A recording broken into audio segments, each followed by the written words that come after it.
السلام علیکم ورحمۃ اللہ وبرکاتہ۔ ناظرین اکرام، حضرت عبداللہ بن عمر رضی اللہ عنہما سے روایت ہے کہ رسول اللہ صلی اللہ علیہ وآلہ وسلم نے ارشاد فرمایا، قیامت سے پہلے دجال نکلے گا اور وہ 40 تک ٹھہرے گا۔ اس حدیث کو روایت کرنے والے صحابی حضرت عبداللہ بن عمر رضی اللہ عنہما فرماتے ہیں کہ میں نہیں جانتا کہ رسول اللہ صلی اللہ علیہ وآلہ وسلم کا مطلب 40 سے 40 دن تھے یا 40 مہینے یا 40 سال۔ آگے حدیث بیان کرتے ہیں کہ پھر اللہ تعالیٰ حضرت عیسیٰ بن مریم علیہ السلام کو دنیا میں بھیجیں گے، گویا وہ عروہ بن مسعود ہیں، یعنی ان کی شکل و صورت حضرت عروہ بن مسعود رضی اللہ تعالیٰ عنہ سے ملتی جلتی ہوگی۔ وہ دجال کو تلاش کریں گے اور اس کا تعقب کریں گے اور اس کو پکڑ کر اس کا خاتمہ کر دیں گے۔ پھر 7 سال تک لوگ ایسے رہیں گے کہ 2 آدمیوں کے درمیان بھی آپس میں دشمنی نہیں ہوگی۔ پھر اللہ تعالیٰ ملک شام کی طرف سے خاص قسم کی ٹھنڈی ہوا چلائیں گے، جس کا یہ اثر ہوگا کہ روئے زمین پر کوئی شخص ایسا باقی نہیں رہے گا جس کے دل میں ذرا برابر بھی ایمان ہو۔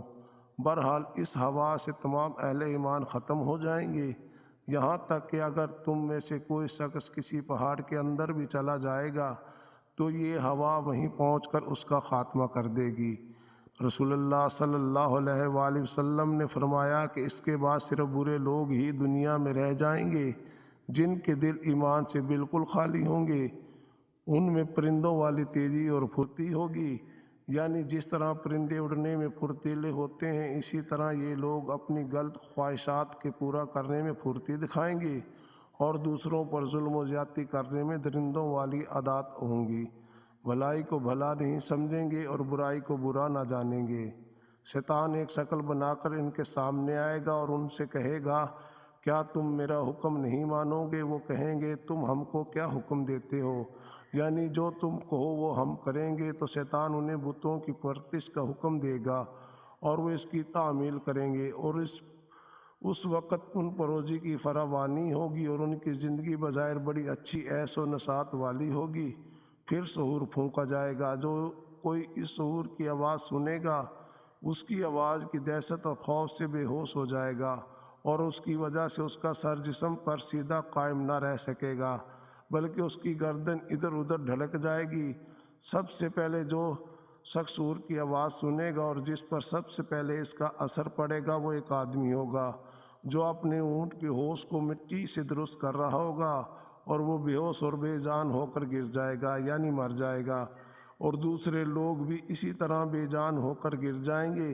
پھر اللہ تعالیٰ ہلکی سی بارش برسائیں گے، ایسی جیسے کہ شبنم، اس کے اثر سے انسانوں کے جسموں میں جان پڑ جائے گی۔ پھر دوسری مرتبہ سحور پھونکا جائے گا، تو ایک دم سب کے سب کھڑے ہو جائیں گے اور چاروں طرف دیکھنے لگیں گے۔ پھر کہا جائے گا کہ لوگوں اپنے رب کی طرف چلو، اور فرشتوں کو حکم ہوگا کہ انہیں حساب کے میدان میں کھڑا کرو، کیونکہ ان سے پوچھ ہوگی اور ان کے اعمال کا حساب و کتاب ہوگا۔ پھر حکم ہوگا کہ ان میں سے دوزگیوں کے گروہ کو نکالو۔ عرض کیا جائے گا کتنے میں سے کتنے؟ حکم ہوگا کہ ہر 1000 میں سے 999۔ رسول اللہ صلی اللہ علیہ وآلہ وسلم ارشاد فرماتے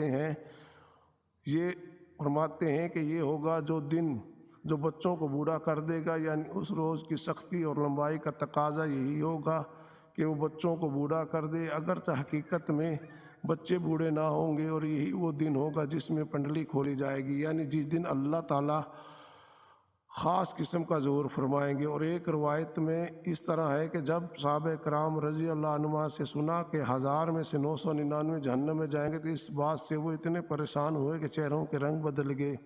اس پر آپ صلی اللہ علیہ وآلہ وسلم نے ارشاد فرمایا، بات یہ ہے کہ 999 جو جہنم میں جائیں گے وہ یاجوج اور ماجوج اور ان کی طرح کفار و مشرکین میں سے ہوں گے، اور جو 1000 میں سے ایک جو جنت میں جائے گا وہ تم میں سے اور تمہارا طریقہ اختیار کرنے والا ہوگا۔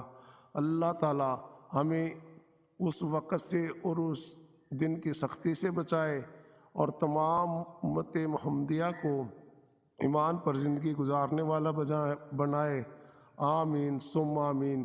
یہ حدیث میں نے مولانا یوسف کاندھیلوی کی کتاب منتخب حدیث سے لی ہے۔ سلام۔